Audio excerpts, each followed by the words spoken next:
everybody. My name is Eric McLeod. And I'm Chris Holden. And you're listening to LowBlowRadio Podcast, the LowBlowRadio Podcast. Yes, we're doing Dynamite tonight, but we're also going to kick things off because we've already had a very interesting week in wrestling, and we felt this needed to be covered. This was a pretty terrible Raw we had on Monday, so we felt like it needed to get a bit of a blow-by-blow itself.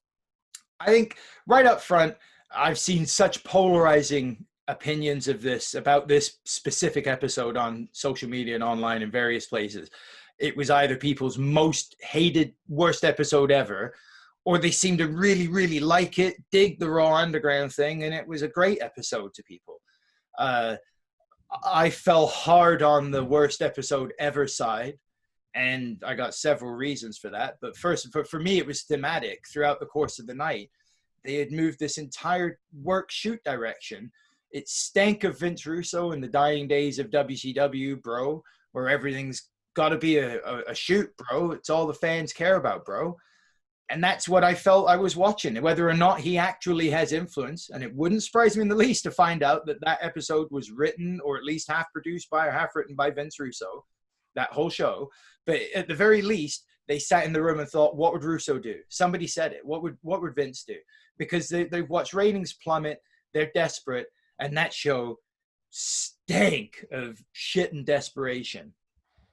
I certainly, like I said, you never know with the Russo stuff. Gosh, you certainly hope that things aren't that bad or whatever. But it was certainly that desperation was in the air, absolutely watching that Raw, where it was just so disconjointed. Everything that you have sort of been following a little bit, everything was just sort of thrown against the wall and with a sort of different take at everything. And let's just see what happens. Here's a different, sort of shoot real take on this thing. Here's a different shoot real take on this story, but added into every little thing that it depleted each single time. Every time that they gave us one of these things, it just got worse and worse. It was like, hinted at earlier on, it sort of, for me, climaxed with the Galloway or McIntyre and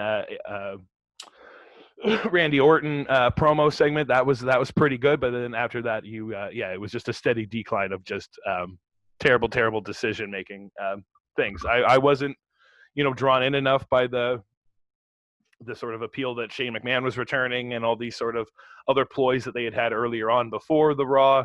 And then certainly hearing the pitter patter throughout the evening as how terrible it was sounding on Twitter didn't intrigue me to tune in at all either. Once I finally did, I had to go cleanse my palate with something better. That's for sure. It was, not for me. Again, they're trying a bunch of new stuff, and there was, again, very, very little that worked, and the cons certainly outweighed the pros here for sure.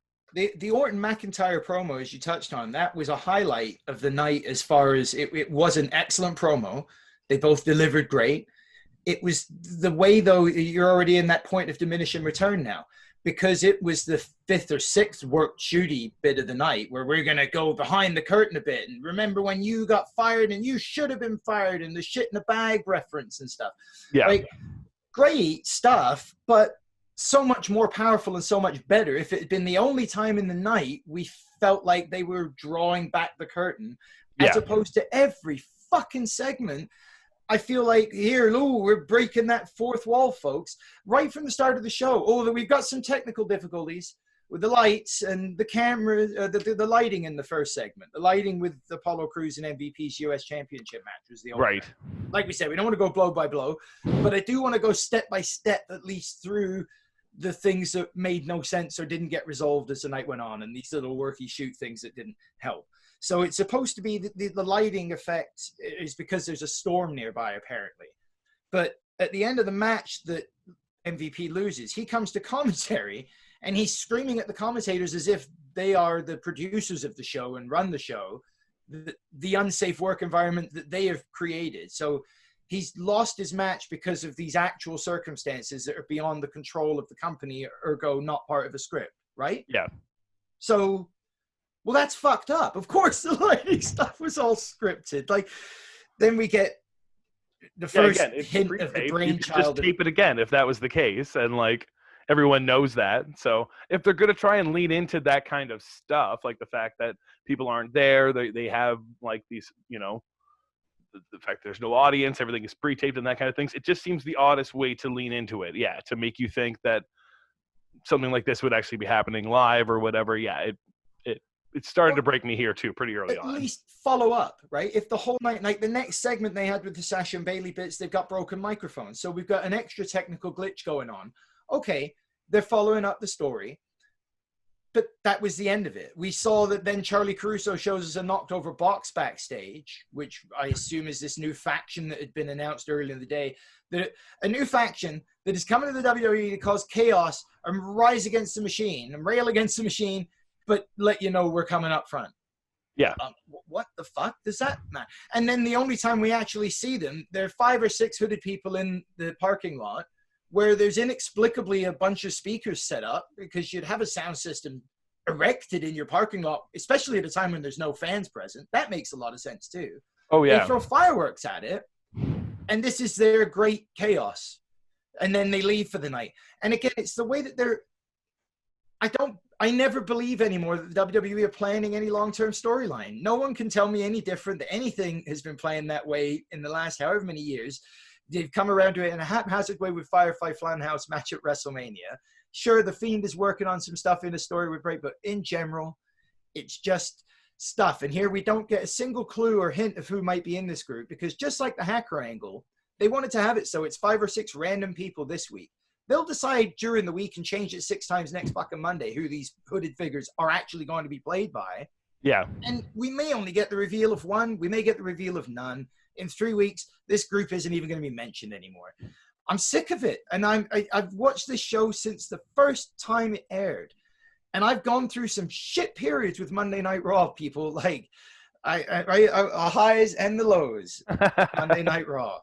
And opposing shows. But this was, to steal from Cornette, the drizzling shit. Yeah. And I'm done. 30 odd years, however long it's been on now, I can't watch it anymore. I just can't waste my time.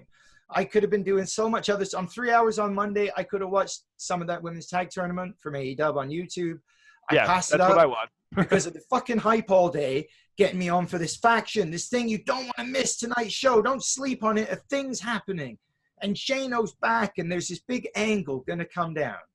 And if that was Raw Underground, go fuck yourselves. Worked MMA? Fuck off. No, I'm an MMA fan, but even without being, come on, you can't watch that and think it's viable or entertaining. The music, the lighting, the camera work. Yeah, no, none of it was for me. I certainly see where you're coming from, the sentiment of just sort of being done with the. I gave up on watching live Raw a very long time ago. I do my best to catch up on it afterwards so that we always have something to talk about with the radio and to keep up to date with the world of wrestling, and they're the constant wheel that just keeps on moving. So you just sort of, it's a bad habit to sort of keep up with the trend of it sometimes. But no, they certainly seem like, because they don't have that immediate reaction with the audience. Again, we don't have to get into blow by blow of it here, but they just seem like they threw a whole bunch of stuff against the wall here, and then they're just like, okay, did people enjoy that we potentially poisoned Montez Ford? Did people like this angle with, suspending Nia Jax? Did people enjoy the stuff with these people invaded? Okay, we'll see what worked, what didn't, and then whatever did, we'll try to work all to that, because everything was a big surprise. You could all of a sudden have all these things work together. Yeah, the mystery people were the ones that poisoned Montez, and they're also the ones behind fucking whatever other weird stuff's going on, the technical aspects of all this stuff, and whatever they decide to tie things together with, right, when they choose where things are going. But again, it doesn't seem like they've planned out, this is the start of this story, and then this is the end of this story, and this is where things will go. None of it felt that way. And like I said, you just get tired of giving them the benefit of the doubt at this point, that a lot of this just wasn't for me. So tired. Yeah, you just sort of get tired of just sort of being disappointed and let down. Every hype, every build-up is a fucking disappointment at the end. And I know it's pro wrestling, and I know I build a lot of that hype up for myself, but for the love of God, like, deliver on one of the promises any given time. It was just this whole show, just, my God, what was the sense of any of it, aside from the Orton McIntyre promo? Okay, sure, but the rest of it, Shayna Baszler, I want that title, but I'm not going to go for the champion. I'm going to wait till you win it. Then I'm going to take it from you. That doesn't make any sense. No boxer would do that. No prize fighter would do that. Why did Dolph Ziggler agree to get into Raw Underground? No matter how good you thought he performed in it and how much you'd like to see him work these matches, why is he there? What's the justification? He has a job on the wrestling show I was just watching, doesn't he?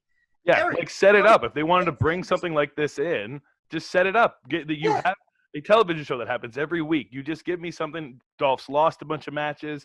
Other people are in a sticky situation. They need somewhere else that they feel their talents are better utilized. And then someone like Shane or something shows up and creates this opportunity for them, another place for them to come and fight. But for him to just show up in this big surprise and it's already happening, like as if they already knew, and that it's now we're finally seeing it or whatever. It just, it was the way they presented it was just so odd and so random that even the little parts of it that work that fall apart because of the overall presentation. The dancing girls. My God, I love me some strippers. Okay, trust me, folks.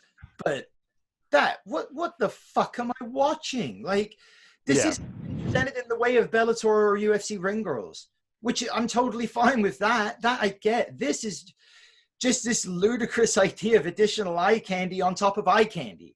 Yeah. The whole reason you presented it in this darkened thing with the no ropes and the black ring and the different vibe with people right there slamming the mats. That's what my visual is. This extra addition behind the thing and shots on them in the middle of actual matches, which are only lasting 35 seconds until Shane apparently decides it's over. Like, Kevin Dunn, stop it. We don't all need to see half-naked. I've got plenty of other avenues to watch half-naked women, right? I don't need to see it during Raw. I thought that we'd gotten away from that. I don't know. I'm getting away from it. That's all I can say. That's fair. Well, fuck it. Done with Raw. Let's move on to some good shit or better shit. Absolutely. Let's transition into some better and more fantastically put together wrestling while we do our proper blow by blow here on a Wednesday night when we talk about AEW Dynamite. It is, of course, August 5th, 2020. We just finished another jam-packed episode of Dynamite. So, let's kick things off. We had a heck of an opening here. We sure did.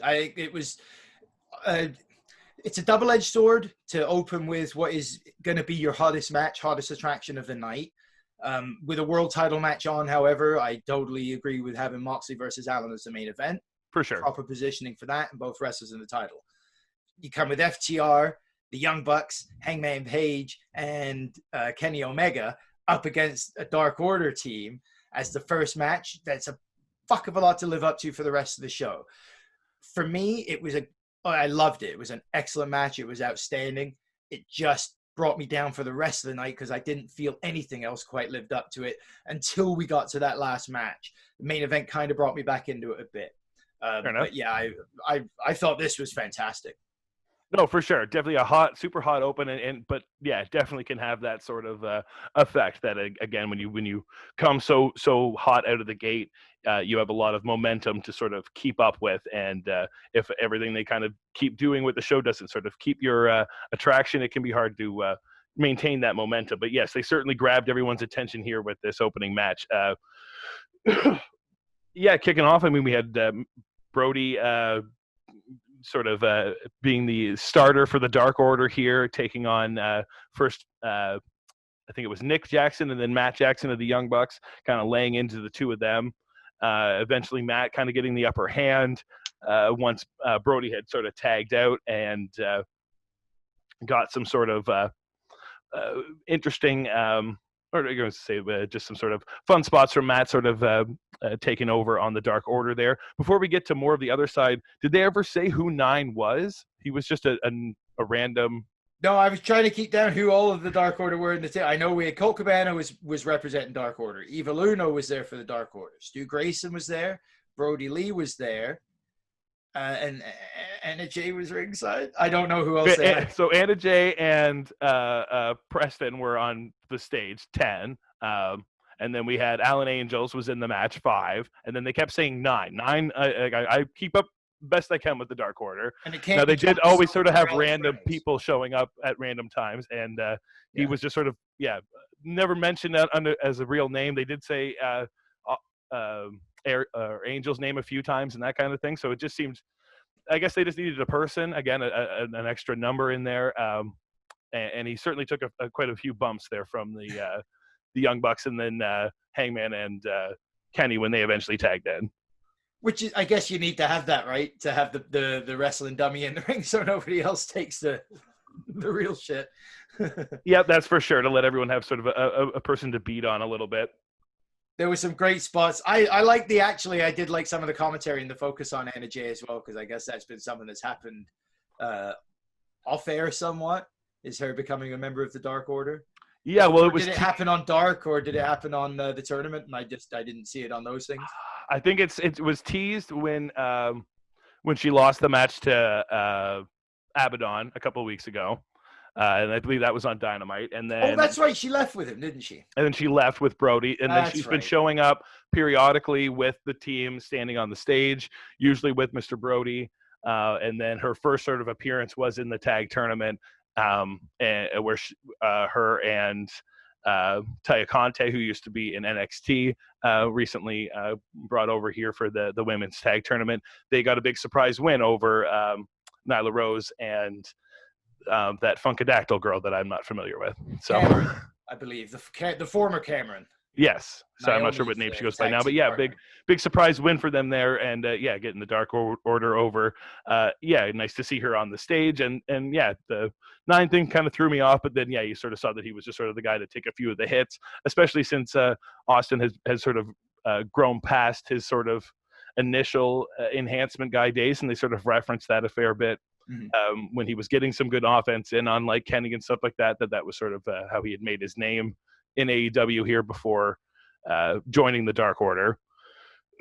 I like the little reference that Kenny did to the segment with him and Colt from being the Elite, where as soon as he saw Colton get anywhere near him, he's like, kill you. That was funny. Chased him down, straight into a big boot from Brody. Definitely caught Kenny off guard, which was fantastic. And then that definitely gave the Dark Order the upper hand. Yeah, they worked them for a fair bit until Kenny eventually got to the side and the FTR got in.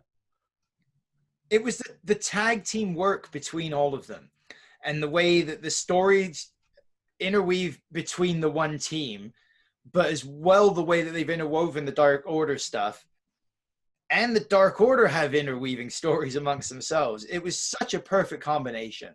And I thought that the tag work for it really worked well as well and told a story. The Dark Order worked like a unit. Despite it was a 6-man unit, it was still a unit and a tag team and a group going to war for their leader. For sure. Then you cross the ring, you're up against a group of tag team specialists. Individually, 3 great teams, but they're working together and showing that even within their tandem, they work together.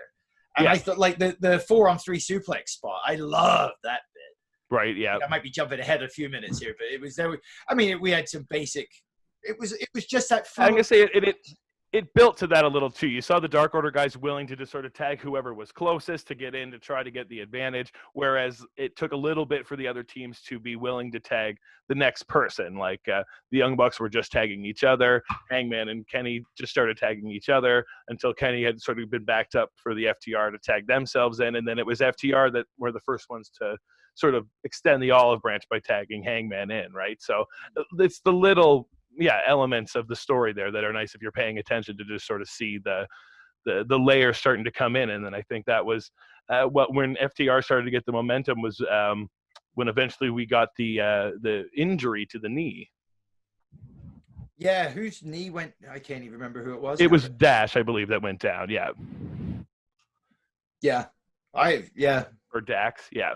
I mean, it's a pretty big story element, I'd say, in the whole thing, because that was the momentum shift for sure. The Dax having this injury on the side to his knee, everyone sort of having to pay attention to that, like drawing the attention of all of their teams and that kind of thing. And then Kenny being the only one left in the ring, sort of paying attention to the match itself, being like, well, we're still in a match here, guys. Like, there's 6 of us here. Like, some of us can help Dax and some of us can still wrestle here. And he did his best to sort of try and get the momentum back on their side, but it certainly showed that yeah, this was the Dark Order's time to start sort of taking over with the numbers game and just overpowering the who was left here with just the Elite, with the eventually the FTR having to go to the back. It was I enjoyed Evil Uno's bit with Kenny Omega. Right. They had some. I thought there were some neat little spots in there during that. It was happening during that part of the domination of Kenny. Right. Yeah.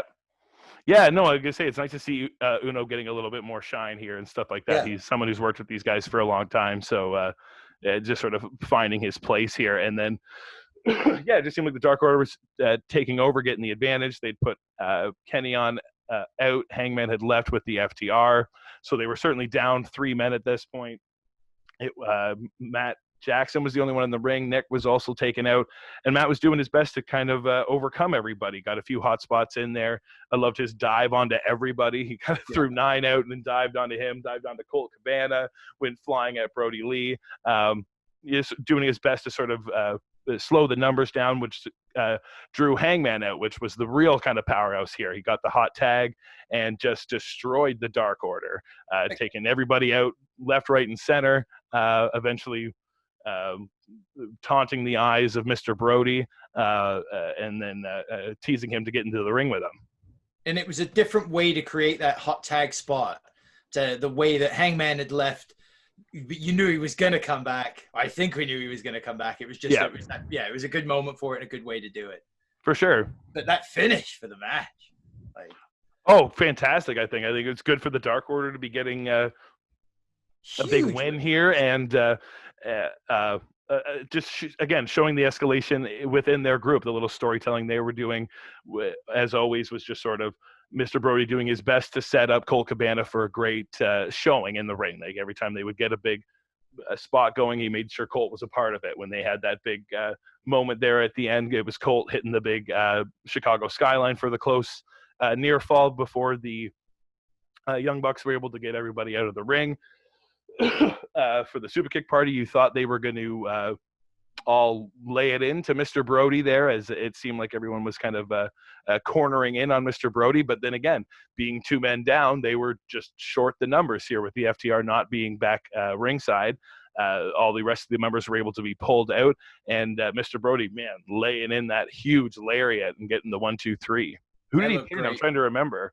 What's that? Who did he pin? Hangman was the only man left in the ring. I thought so too. Everybody else got saved except Mr. Page, so he took it. He took it hard, and another layer and level into that story as well. I just absolutely. Really, I was left. Yeah, with this match was such a highlight. It was great wrestling, great action. There was so much of it there that sorry I left you hanging on a few of those because I just wasn't writing down what was happening. So I'm just watching the match and just as a fan, it was so good. For sure, I was drawn into it, and great, classic, typical stuff from what we'd expect from the Elite and FTR.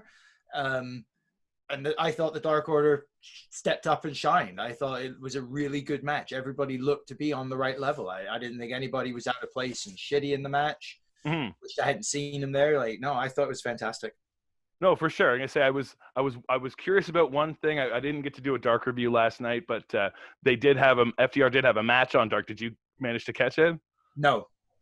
They did actually come out and have the ref tie tag ropes to the corner specifically for their match, like I had called that they would have them do for their thing. But they didn't do that here, so I'm waiting for them to start employing that on Dynamite, which obviously is the show everyone watches and that kind of thing. But again, just seeds. Maybe it's something they don't want for a 6-man, or it was again one seed too many, I guess, or stories too many to tell right now.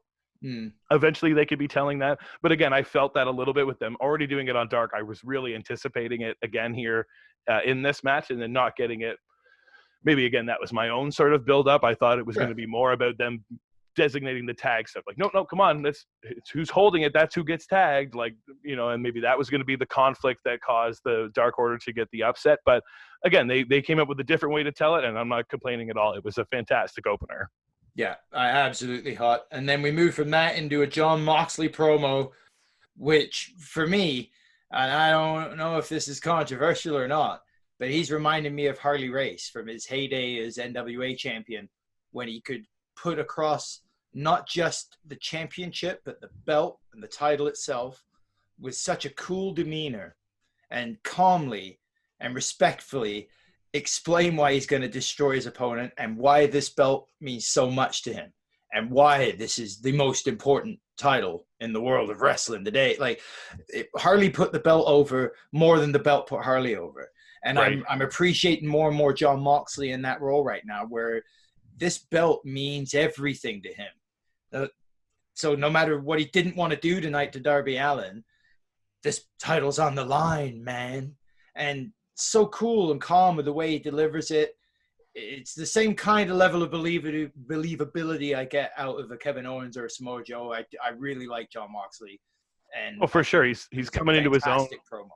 Yeah, no, coming into his own with this character. It's great to see and hear him really putting that belt over the same in a different way than Jericho did, but they both are made it seem very important. The two champions we've had, they made it seem like it was the most important and biggest thing that's happened to them ever, and that they needed in their life. Like, Jericho still refers to himself as late champion, and this is something Moxley obviously doesn't want to lose anytime soon. So no, it's really helping make it seem very, very important here. So yeah. I really dug this promo, and I enjoyed the little tease we got just before it with the best friends driving up in Sue's minivan. Oh, yeah, I'm sorry. Was that before it? I didn't write that down then. Yeah, it was just a quick little show up, but I mean, for how much it paid off later on, it was nice to know that that was how they had arrived to the arena earlier on. Yeah. And speaking of which, hey, we'll just lead right into it. The next match we had was the Proud and Powerful taking on the Best Friends in a pretty fun tag team kickoff here. We haven't seen much of the Best Friends on Dynamite other than in the big group matches since their sort of tag loss. They've had some matches on Dark and that kind of thing. And certainly sort of dealing with the momentum that Proud and Powerful have been on lately. They were on like a 3-fight win streak, certainly getting ready to be at that cusp to be thought about for the tag titles again, really showing how deep the division is here with a big team like them not even being in the top 5 right now is crazy. Because that shocked me when JR put that up on the screen and talked about the rankings. I was surprised they weren't in the top 5. But no, it just shows you how deep and awesome the tag division is here in AEW, and that just was showcased here in this match by just how fun these two tag teams were. Totally different, but just well put together tag stuff from both guys. They had a sort of hot kickoff with Chuck and Santana, sort of a bit of back and forth, no one really getting the upper hand until Trent and Chuck were able to sort of corner Santana and sort of just work some great tag stuff. The typical sort of tagging in and out, keeping the guy in the corner, using the tandem stuff like that, taking advantage of the 10-second rule here in AEW.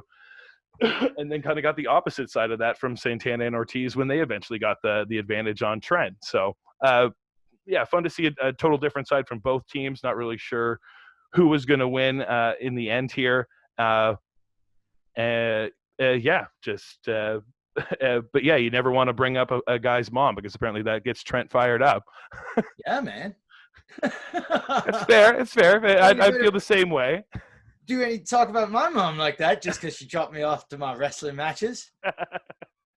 No, exactly. Like I say, they brought it was Ortiz, I think. He was laying into Trent and screaming into the camera about Sue's baby boy, and that got Trent all fired up for the comeback here, tagging in Chuck. And Chuck just really laying into the two of them here, hitting some Falcon arrows, so a few close calls. Eventually, the Proud and Powerful getting the advantage. I really liked that power bomb laid into the punt kick. They've got that timing down just perfect right now. I felt the tag team work from both teams was, again, it's super fluent, man. Yeah, like, they look so solid. It's and again, it's why you're watching this match and like, seriously, not in the top 5. Yeah, no, crazy, absolutely crazy to think that, like, yeah, we get this kind of caliber match and some of them aren't even ranked as high as they could be. Just shows how diverse and different the tag team division can be here. And then, yeah, seeing something like that and their fluidity and that kind of thing, yeah, you just sort of can't wait to see what they're going to do against another tag team when the time comes. So eventually, yeah, it seemed like the Proud and Powerful were definitely getting the advantage. They were doing everything they could. They kept it really seemed like they were doing more damage in this match. As well sort of matched as the two of them were, the story seemed to be that when they got the advantage on the best friends, the damage they would do was certainly more, you would see it more on them. They were showing it in their backs, their ribs. They were, in a lot more pain, and the best friends were going to have to come up with a way to outsmart them here. And that's what they did. Chuck kind of throwing his body at them to sort of take them out there at the end, and Trent getting the roll up for the finish. What did you make of this match? Who the fuck is Pat Buck? Right? Like, when Nia Jax beat that guy up for telling her that she was suspended, right? Wrong show. Oh, yeah. I'm sorry. I'm flashing back again to Monday. I thought it was great, man. I enjoyed the match. I think where we end up seeing this go later in the show explains it out better for me as how it finishes or whatever. But right. Yeah. Yeah, no, that's fair. It seems like it was obviously building to something between these two teams, which is, again, sometimes we're talking about the other stuff. Sometimes you don't anticipate those kind of things now when you're as catered to the weird storytelling you get in the other places. But here you can get a pretty straightforward, stretched story here. But before we get to that, we did cut to the MJF campaign room where he was sort of running you through his sort of strategy, I guess, for 2020 and getting everyone ready for his title match coming up at All Out. Hashtag not my champion. Hashtag not my champion. Hashtag MJF 2020. Yes. Heavily leaning into the sort of presidential and the all that kind of stuff going on right now in the States. So again, it's very referential in wrestling to do that kind of thing, to reference what's going on in the world. And it's so healy. In a satirical way, it very much works for his character. It's so healy. It's so MJF, and he's doing it so well that it's entertaining as hell. And Ian asked him, what if Darby wins tonight? Oh, the 125-pound emo kid? Yeah, that would really suck after wrestling him. Yeah, really just not putting him over. Again, the full stretch of just not my champion, how he's just fully going after Jon Moxley here, really elevating him to let you know he's the next contender here for the world title. And then, kind of laying out his plans, and we'll see if any of those kind of come to fruition later on. We cut back to the ring, and we get Matt Hardy. Just Matt Hardy, standard, straight, unkillable. Only Matt Hardy we're going to get. Hardy. Sometimes you never know who you're going to get here, and he kind of explains that. He seems to sort of break a little bit here, like we mentioned earlier with the sort of overflow of shoot stuff. This was, I think, the only little element of sort of shootness that we got on AEW here, was Matt kind of explaining that when he came to AEW, he wanted to sort of help where he could, bring the broken universe, kind of show the audience the different sides of him and really explore that kind of stuff. But also he wants to listen to the audience and give them what they want to see from him as well. So he wanted to let them know he was going to focus on himself now, let the broken universe sort of go to the side, and we're just going to kill Chris. And he's going to put the broken universe off to the side and focus on being Matthew Hardy, the hard to kill, or whichever his shirt said, I can't remember, side of himself. He's going to keep a lot of that other stuff to the behind the scenes, and maybe we'll get it later on. What did you make of this? Oh, I don't know, bro. I think somebody got in touch with him, bro, and said, you got to shoot these guys, bro. I don't, honestly, no, I've seen him on social media earlier in the week saying that he was dropping the gimmicks. He's just going to be this Matt Hardy for a while himself. It's the new version of Matt. In a different vein to Chris Jericho, he's another guy that has managed to reinvent and change his own wheel enough times to stay relevant in wrestling and bring himself back around. So I trust Matt Hardy to have a creative vision for this going forward that will draw us in more than maybe tonight's promo did. I feel like tonight was more a reboot on what they're trying to be doing with him and Sammy from a couple months ago, just before the suspension. Yeah. Right? So this was, don't forget, I was talking to this guy. Here he comes to beat me up for a bit so that we reignite some of the heat. Because so again, it wasn't necessarily necessary because maybe you remember that stuff, but I get it. If someone's missed the show, didn't realize why he was off and that they were fighting before he was off, maybe you got to do this. So, okay. For sure. And I think even they've been struggling with the broken character in this no crowd time too, That's what where he said. like he would come out not broken, and then they would use it in the sort of backstage stuff, and it would work where he would kind of break and change character and then chase Sammy down with a vehicle and that kind of stuff. And it all sort of escalated all the way to the Stadium Stampede, and then was what was going to be their sort of feud going forward. And then, it's been sort of halted for a month. And then, whether you're either going to have him come out again with the golf cart and just kick things off again right from that sort of place back in the full broken getup.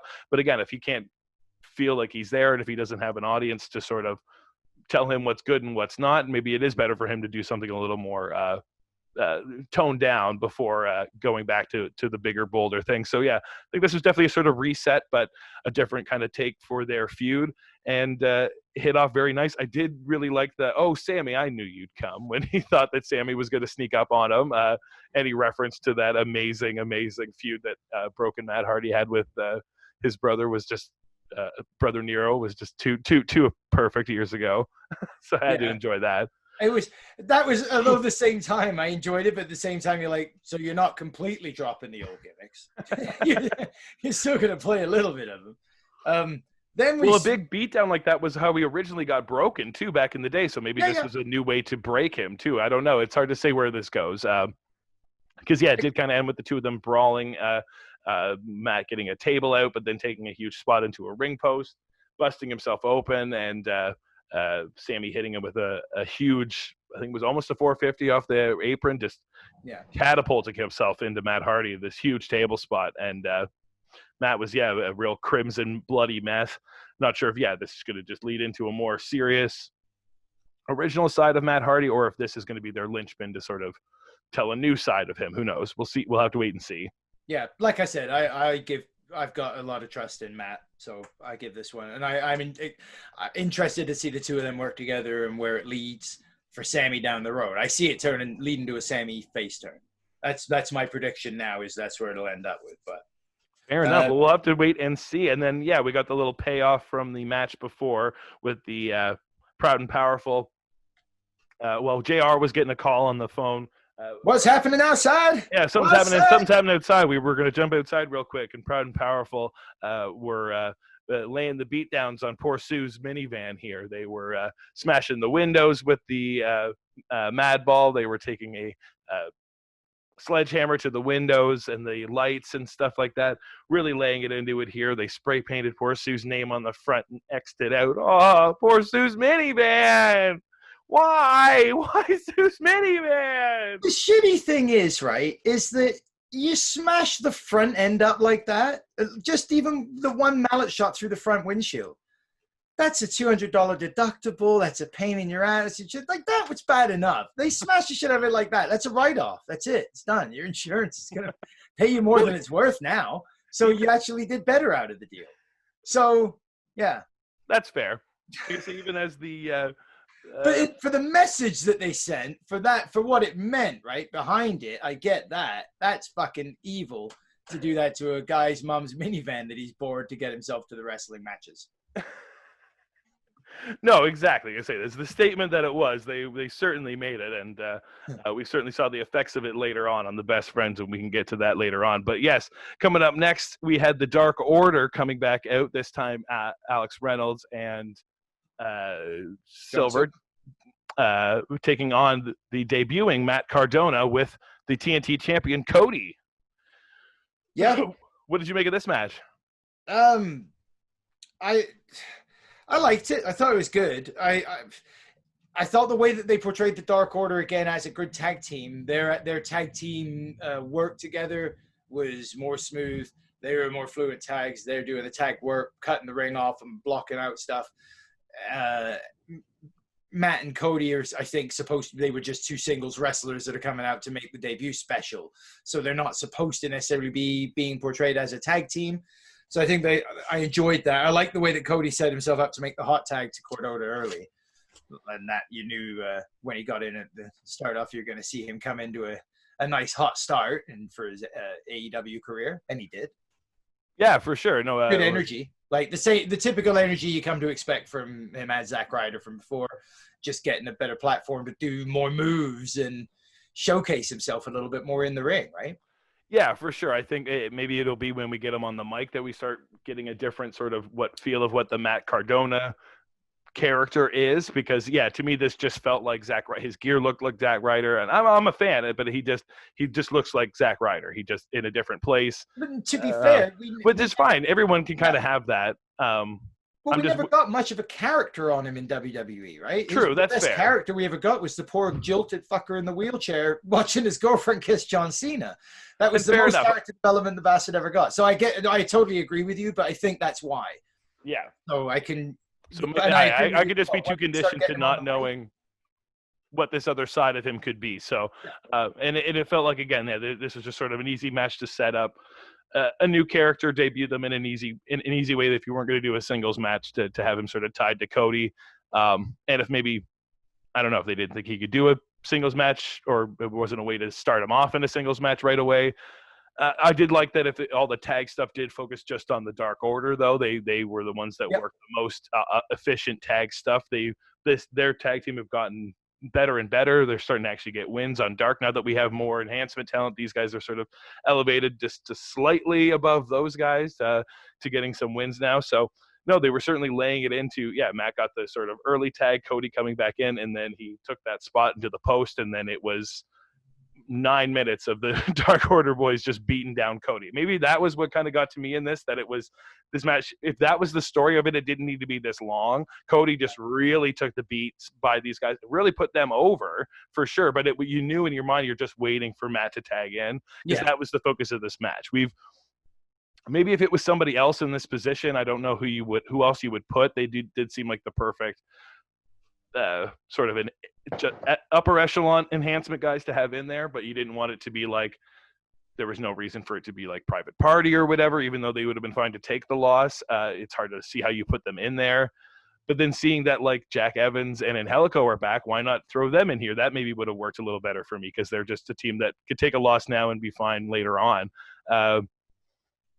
I don't know. It's part of this worked and part of it didn't for me for a debuting Matt Cardona, because once he came in, it was just, other than doing woo woo woo, he did the Zack Ryder spots. This is right where the show started to lose me tonight. Was, I guess, once again, my own expectations derailed my enjoyment somewhat, because I expected more from the debut. I thought he would be the one that the highlight and the spotlight was on. And I suppose in a hindsighty kind of way, it was because he got the comeback after Cody got beaten down like that. But yeah, it wasn't what I wanted. And I think part of that as well is, who do you match him up with in a one-on-one match that's going to be the most impressive opponent, like the most far up the card we can drive this as headliney looking for an opponent that's a heel, where we want to give Cardona the win. I guess they could have done him one-on-one with Silver, but that's not as much. That's not the same name value as him in a match tagging with Cody. So now you're stuck in a tag team situation, though. So who are we going to put him against? So like you say, there could have been other choices, but I think the story of the match, they're probably going to chosen to go the same way anyway. So yeah, I don't know. It was a little lackluster for me. But I anticipate so much out of this character and out of there's so many directions they can go with it. Cody starting to remind me a little of 80s Hogan.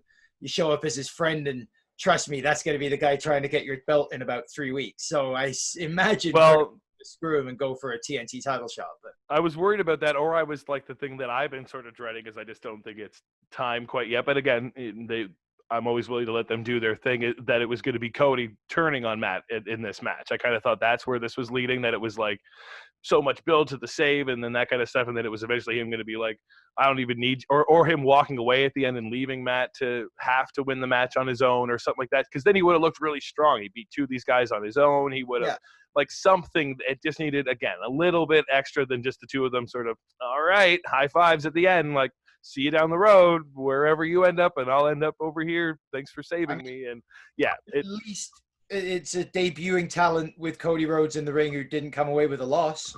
Well, fair enough. Want to look on one bright side?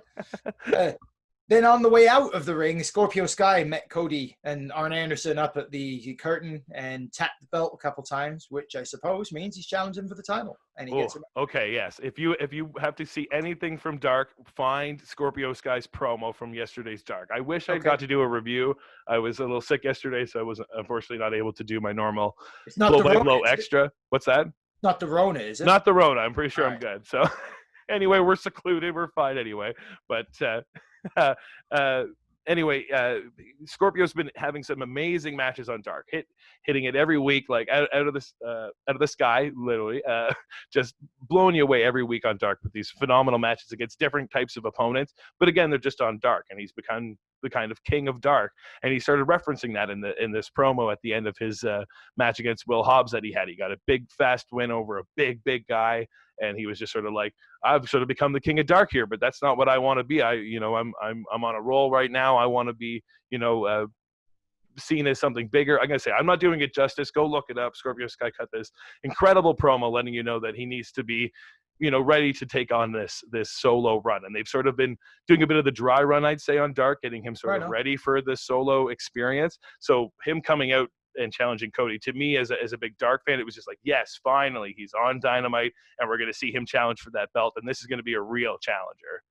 Right on. Scorpio Sky's awesome, man. I love the whole of the SCU crew, all veterans. All of them are excellent workers, and they're all capable, as you say, of putting on a great match against pretty much anybody, including inanimate objects. So I'm down with seeing him. That will be an awesome match next week, right? If and I'll say it this way, if Cody can hold up his end of the bargain in it, because I know Scorpio can put on a great match, so Cody better live up to it next week again.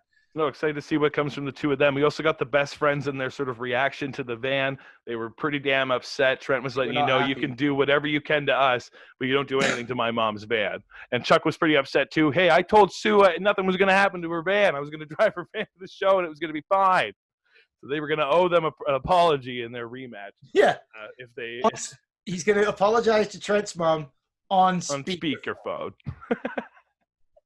So we'll have to wait to find out if we get to see Sue again or hear Sue again here on Dynamite. Next up, we had the Super Wednesday debate. Yeah, this was a little hit and miss for me too. I think even before we get into the sort of blow by blow of it here, to me it was too, like, the debate thing is fine or whatever. Maybe it was just the setup of it was a little weird, and this was two presidential things back to back with two completely different stories and characters. So to me, that's just like too much cross contamination, cross pollination there, where it's like, no, MJF's doing the political gimmick. This doesn't need the political thing. So to me, that it didn't start off well with that, so I had to sort of push that aside. But yeah, we got a big intro from the ring crew there as they introduced who our big surprise mediator was going to be. And who did we get, Chris? Back in black, we got Eric Bischoff. I'm back, and I'm better than ever. I'm back. That's right, Eric Bischoff. I love all the Erics in wrestling, so of course I was happy to see Eric Bischoff here. I can't say I was like not happy to see him, but I wasn't happy to see him. I was confused, and my initial thing is, dear God, don't let this be like a hiring. Like, I don't want to see Eric Bischoff on week to week now as well. In the same place, I'm hearing Tony Schiavone's voice while I'm watching other guys. Like, it's too. I don't know, man. I got to draw a line with some of these guys, and with Bischoff, I draw a line. I love seeing Vicky Guerrero coming back, right? I think it was a perfect role and stuff. I'm the complete opposite. So that's segment. Maybe it was a crap segment and a crap thing for anybody that was sitting in that chair. No one was going to make it fun and interesting. Exactly. Jericho and Orange were supposed to be the highlights of it, so it was a wasted gimmick. Maybe that's part of it. And if they brought him in as he's going to be a manager of somebody, I'd have felt different. I don't know. I liked him back when he did this shit. Like, this is when I was a Bischoff fan. Sometimes you got to stop living in the fucking past, dude. Like, I'm sorry, but like, For Life wasn't just a little saying, brother. It was for life. well, okay, it was also a fucking mess. So like, you can't always rely on that shit. To me, this didn't seem like a hiring. It just seemed like they were bringing him in for the demo god, especially. Like, what's going to get a bigger pop for the demo god segment than him bringing back someone like this? Because it was Jericho that was the one that was igniting it last week on Dynamite, sort of saying that he was going to have a special moderator, and how it kind of backfired on him too. Again, I wasn't sure who else you pick, but yeah, to me, I didn't see it as a hiring or a sort of like a person to be around, especially when it was just like this mediator role. I don't think so. I just said, I hope not. Like that was my initial thing when I saw him, because the last thing I want is Eric Bischoff feeling like he's got to, and I've got to trust in everybody that's involved in it. He's not going to be that way, even if he was brought in. They know better than to let Eric Bischoff have a finger on creative's pulse. So yeah, I think he knows that too, right? So it's okay, right? It's okay. He was there, isn't it? It's not too. I was fine with it. I didn't have as much of a problem with it as you did. So, but again, matter of opinion. Everyone can think their own way here. I think he was just well utilized. He didn't have to over escalate it, but he worked well in the program. He gets wrestling, he gets wrestlers, he gets the timing of wrestling. You didn't have to have someone who wasn't good on the mic. He's perfect in that sort of like it's good on the mic. Simple situation. If you're going to bring somebody in, I would hate if it was like, Tyson and he's fucking rambling and he's all over the place, or if it's just a celebrity and they're like unaware of what's going on or the timing of a segment. Like, he understands TV, he understands wrestling. It worked for me. So I thought it was going to be Foley. Because that I saw work. Mick Foley sitting in that spot doing the questioning thing in my mind's eye before the night started. And I saw him playing up his right here in an empty building. Right? Like, I don't know. But yeah, I did the last guess, not going to lie. Last name on my list was Eric Bischoff. But anyways, we'll get to the debate here. We had Eric sort of deliberating and getting the questions that he had collected from social media here for the two. Orange Cassidy kind of made his lackadaisical entrance, barely kind of shaking hands with Eric Bischoff. And then we had Jericho making a very sort of powerful, big, strong entrance from him. Both of them hitting the podiums in the ring.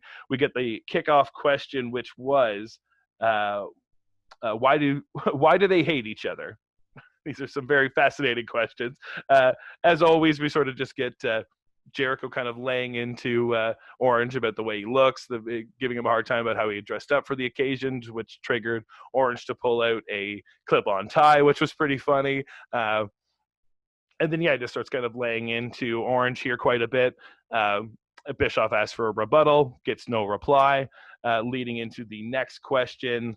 Who is the better wrestler / bigger star? This leads into Jericho listing all his accolades and a list of all the amazing things that Jericho's done and all the things you can, be remembered for in the annals of history forever.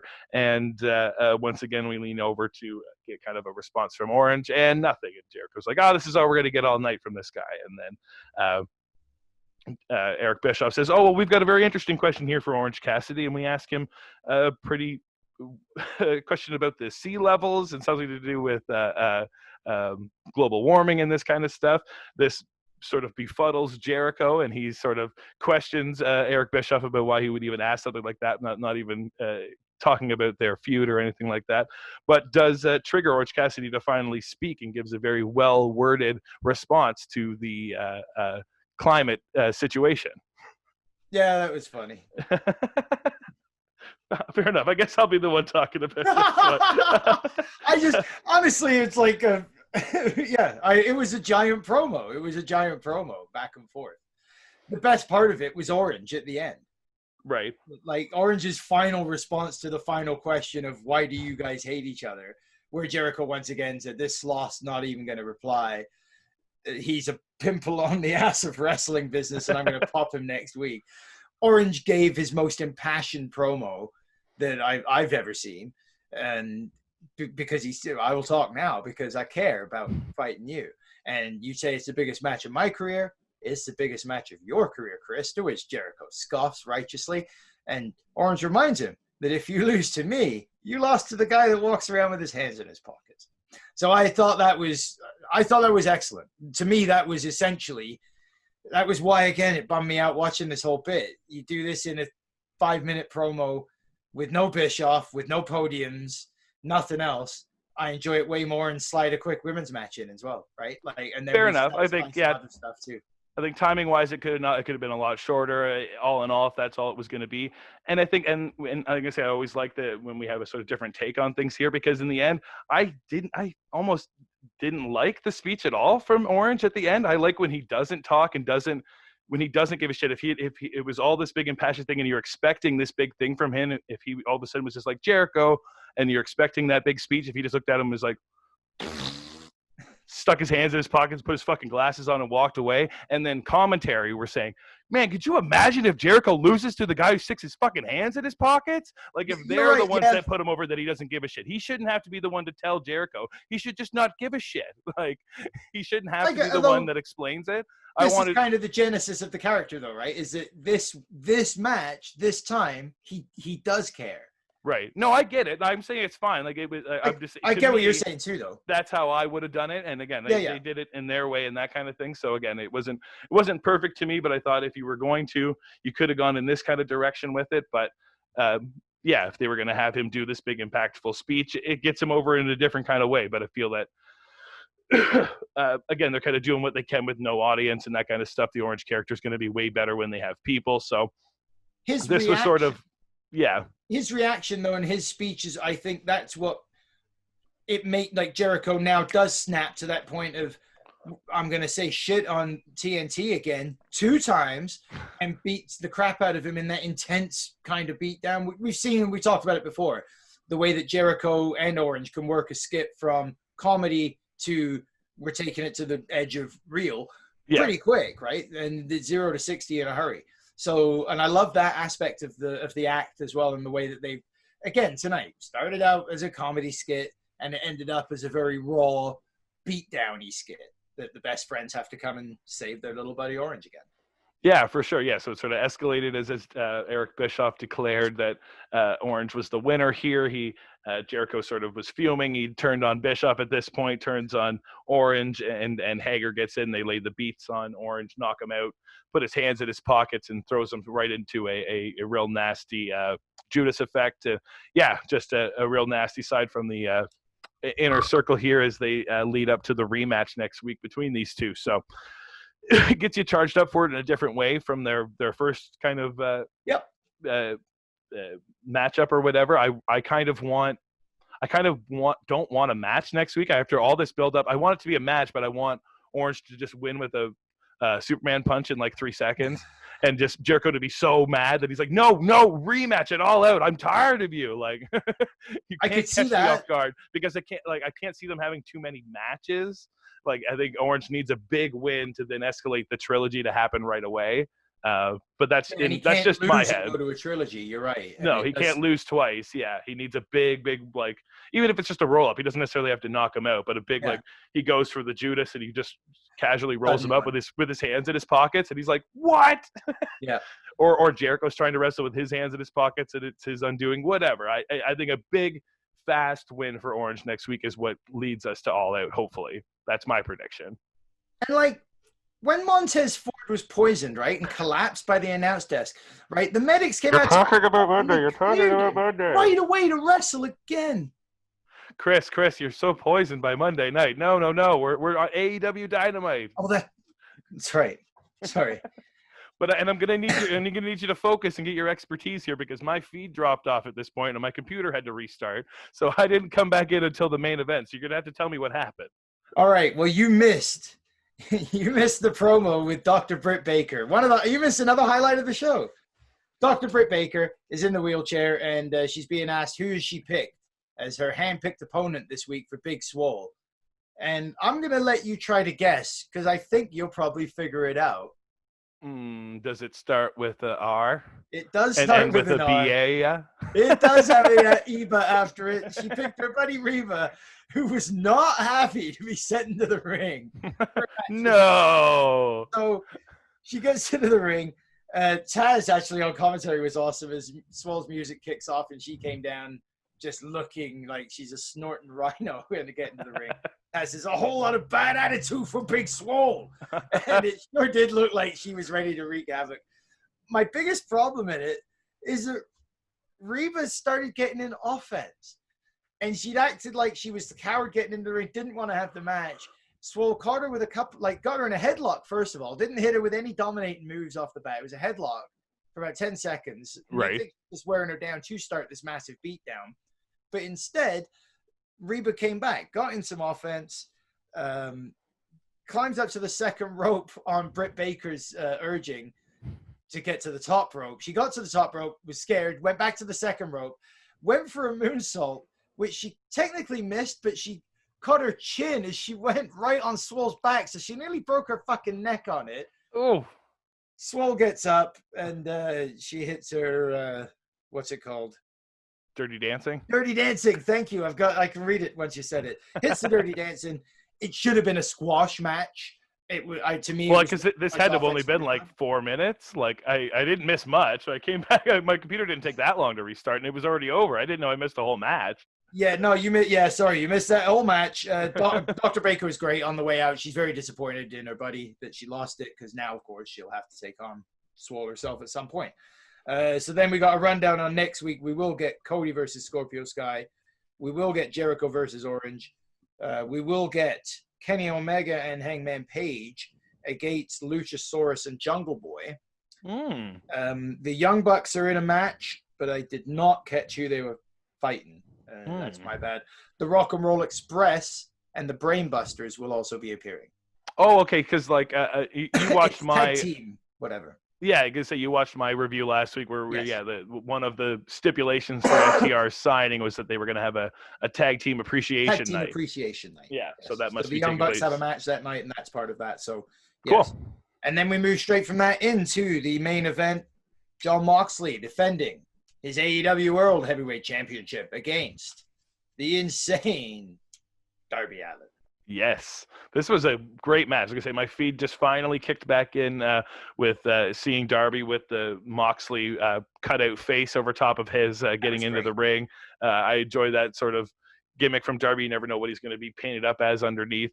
The debut of the continuation of his skeleton sleeve, which was fun to see. I'd seen the pictures online, but hadn't seen him wrestle with the full arm as a skeleton now. So, I mean, maybe one day we'll get half his body as a skeleton. It'll be pretty insane. But the match itself, like I say, it took a little bit for my TV to sort of adjust itself. So I missed a little bit of the early stuff, but it seemed a bit back and forth between the two of them. Moxley trying to lay in his heavy offense and just trying to deal with the unorthodox nature of Darby. It's sort of what we've got used to from a Darby match. He doesn't always have the typical sort of matchup because people just sort of have a hard time dealing with his speed and his choice in moveset and that kind of stuff. And then seemed like Moxley started working the arm once again. It's hard to wrestle somebody who seems like they want to hurt themselves more than you're trying to hurt them, right? Very true. His reckless nature and I love the opening of it, of demanding Mox, like, no, hit me, no, work me, hit me, before he then moves into that, like what you said, the speeded up amp pattern. Moxley's suplex drop, I really like that. Yeah. JR sold it pretty good too. I thought that was nice.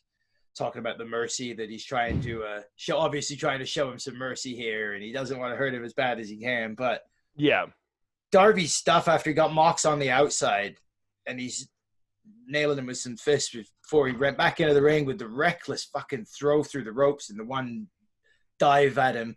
And he went back in and did a second one that looked even worse, just like shoulder and head first into the ground. Yeah. It was crazy. Like he's a wild man in there. Yeah, he uses the ring almost as a weapon itself to take advantage of Moxley here. Again, if it's him taking him to the outside so he can dive through the ropes at him, or if he's gonna do big coffin drops off the top rope at him, or when he's gonna slam his fingers down on top of the corner posts and stuff like that. Yeah, some very creative, innovative, and aggressive offense from Darby Allin here, really doing what he could to lay into Moxley, let him know that he wanted, a real back and forth here from the two of them. The stomp on Mox's fingers on top of the ring post, as you just mentioned it, like that was such a unique spot for me. You see guys all the time outside the ring getting dove off of onto, and the setup sometime a little bit lame or repetitive. This was great for it with the way he set it up. as to putting his fingers on the top of the metal ring post, stomping down on him and crushing his fingers, and then letting it go so that Moxley can walk away, and then diving onto him off of the top rope with another one of these reckless fucking suicide leaps. He's just, which is great again because it's what you'd expect from the Allen character. It's not like he's just going out and being reckless for the sake of it. It's what he does every week. It's what he does every match. So it's reminiscent of Jeff Hardy, but almost times two in the way that he's. It's the reckless of it. Reckless disregard for his body and his own well-being to just throw himself out there, but then to do it at an even faster pace than Jeff would.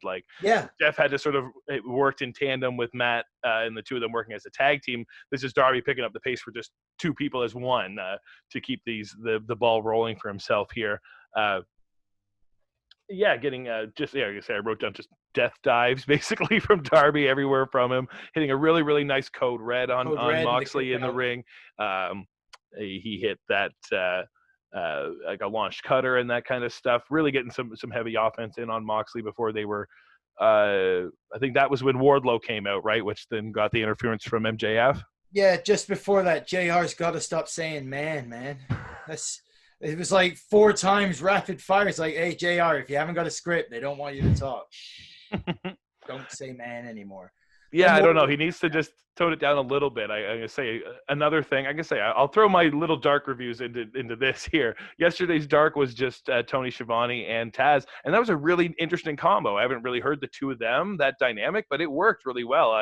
Schiavone's really found a new invigoration and resurgence in commentary. So I think hearing him more and more is just getting better and better. So I think, JR just needs to find a place to sort of tone down a little bit. They're trying a different sort of 3-man team right now, and I think he just sort of needs to find his place in there.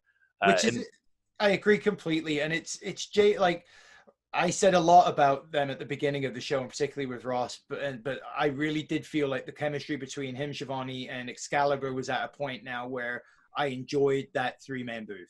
Mm-hmm. And quite a lot. I was starting to be an Excalibur fan, and I wasn't in the beginning. So now, though, you're right. It's we've thrown in a different leg on the table, and suddenly JR is off kilter again. And for sure, it just needs to find its balance a little bit here. Which is weird because he's worked with Taz. He worked with Taz before on the desk.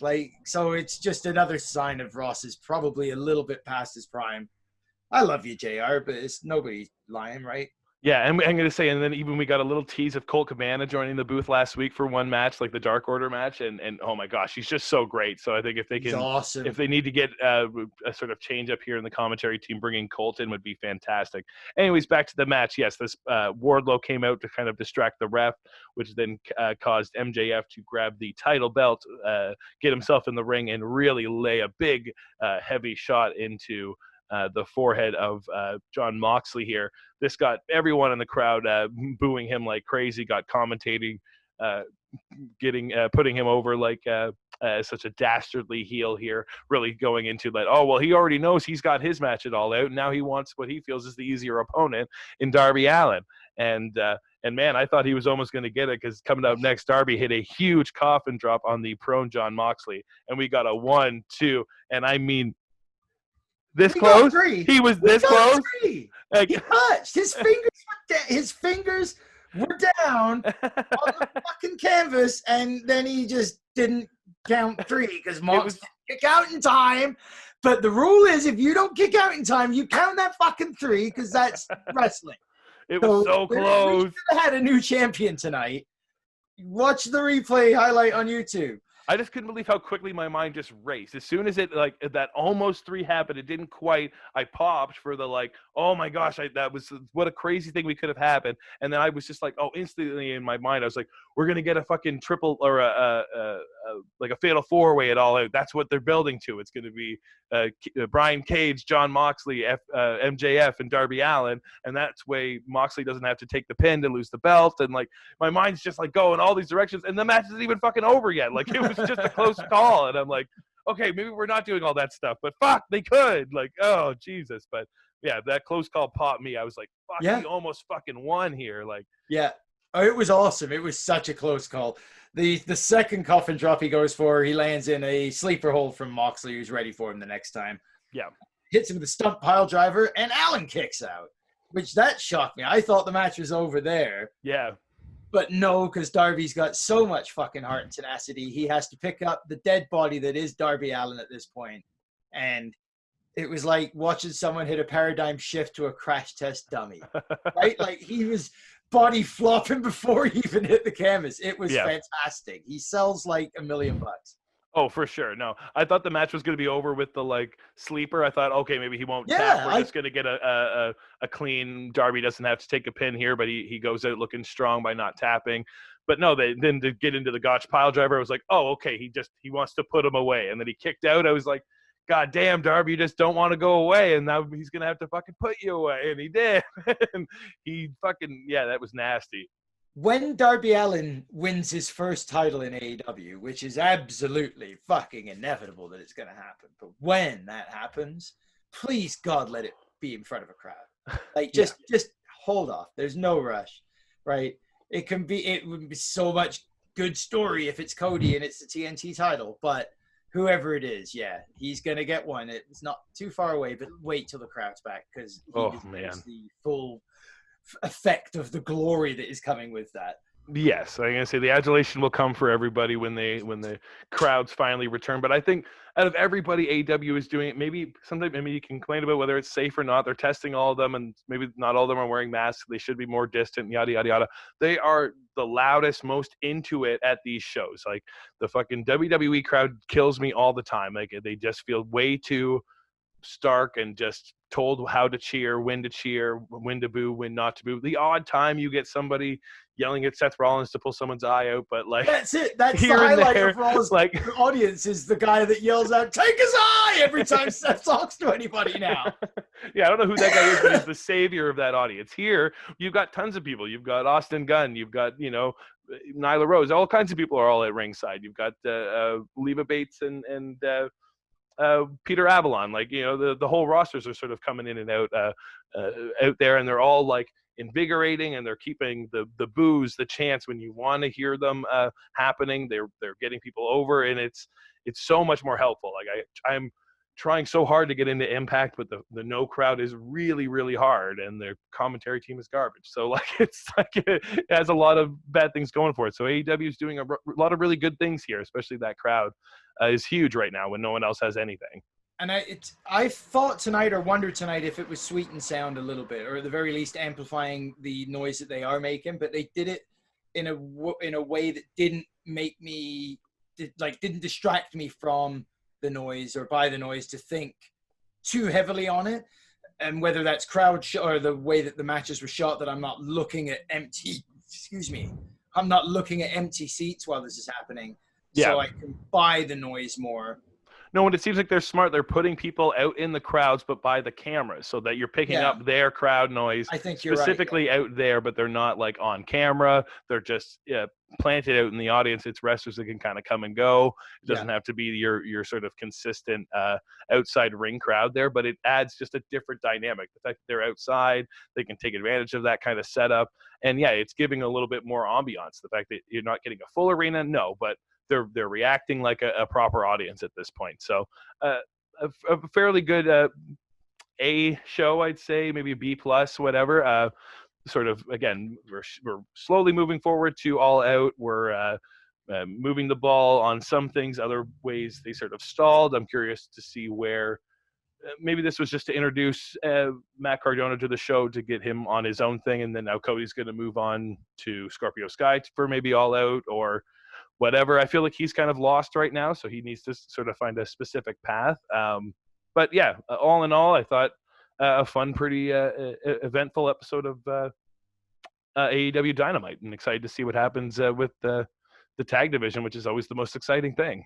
Yeah, fuck, man, I watched Raw on Monday. Nothing was going to be any worse than that train wreck. That's very true. Well, I was going to say, if you really need to cleanse your palate, go watch the Boneyard match again. It's amazing. That's what I did. The best, if you didn't see our blow-by-blow review of the Talkin' Shop-A-Mania event from the weekend, please give it a little watch. It's not long. It's slowly growing to like my favorite match of the year. Like, so far, it was just it's too fun. Please check it out, and check out this show. Check out our other Dynamite reviews and other things here on the channel. Chris, anything else you want to talk about on this blow by blow? Why the fuck did Samoa Joe sit back down? That's right after raw. That's raw. We've heard enough of this. Why did he just say, I'm not going to... Oh, he's fine, actually. All right, everybody. Make sure you like, share, and subscribe here on YouTube. If you want to hear us on the radio, you can check out LowBlowRadio every Wednesday on 88.7 The River, online at 887theriver.ca. You can hear the audio version of this podcast on Sounder, as well as when it goes up on iTunes and Google Play and stuff like that, hopefully. And YouTube, like, share, and subscribe. Get into the comments. Check out our next video, and we'll be back next time for a blow by blow here on Low Blow Radio. Adios, amigos.